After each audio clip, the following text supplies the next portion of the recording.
ఒకప్పుడు సౌత్ సినిమాల్లో చేస్తే రీజనల్ సినిమాల్లో నటించినట్టు ఇప్పుడు ఆ ఫీలింగ్ ఓన్లీ బాలీవుడ్ లో రిలీజ్ అవుతున్న హిందీ సినిమాలు చూస్తే వస్తోంది. అప్పుడు సౌత్ లో, ఇప్పుడు హిందీలో, మొత్తానికి రీజనల్ సినిమాలకే పరిమితమవుతున్న వారు ఇంకొంతమంది. ఇప్పుడు తమన్నా ఈ ఖాతాలో చేరుతున్నారా? సౌత్ లో ఒకటి, నార్త్ లో ఒకటి. ఇది తమన్నా ప్రస్తుత పరిస్థితి. ఈ ఏడాది సౌత్ లో ఓదెల సీక్వెల్లో కనిపించారు మిల్కీ బ్యూటీ. నార్త్ లో రైడ్ 2లో స్పెషల్ అపీరియన్స్ తో మెప్పించారు. ఫస్ట్ హాఫ్ లో 2 రిలీజులు చూసిన తమన్నా సెకండ్ హాఫ్ లో మాత్రం షూటింగ్లకే పరిమితమవుతున్నారు. ఏం షూటింగ్స్ చేస్తున్నారు, చేతిలో పెద్ద సినిమాలేవున్నట్టు లేవే అన్నది తెలుగువారి ఫీలింగ్. అంత మాట అనేకండి, నార్త్ లో తమన్నా చాలా బిజీగా ఉన్నారు తెలుసా అంటోంది ముంబై మీడియా. ఇంతకీ తమన్నా చేతిలో ఉన్న ఆ సినిమాలేంటి?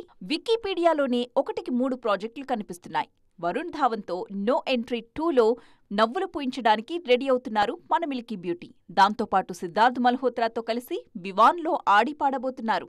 అటు అజయ్ దేవగన్తో రేంజర్కి సైన్ చేశారు. జాన్ అబ్రహంతో కలిసి బయోగ్రాఫికల్ యాక్షన్ డ్రామాలో స్క్రీన్ షేర్ చేసుకోబోతున్నారు. Karan Johar daring partners షోలోనూ కీ రోల్ ప్లే చేస్తున్నారట తమన్నా. సో సౌత్ కి దూరంగా నార్త్ కి మరింత దగ్గరగా ప్లాన్ చేసుకుంటున్నారు మిల్కీ బ్యూటీ అంటోంది ముంబై ఇండస్ట్రీ.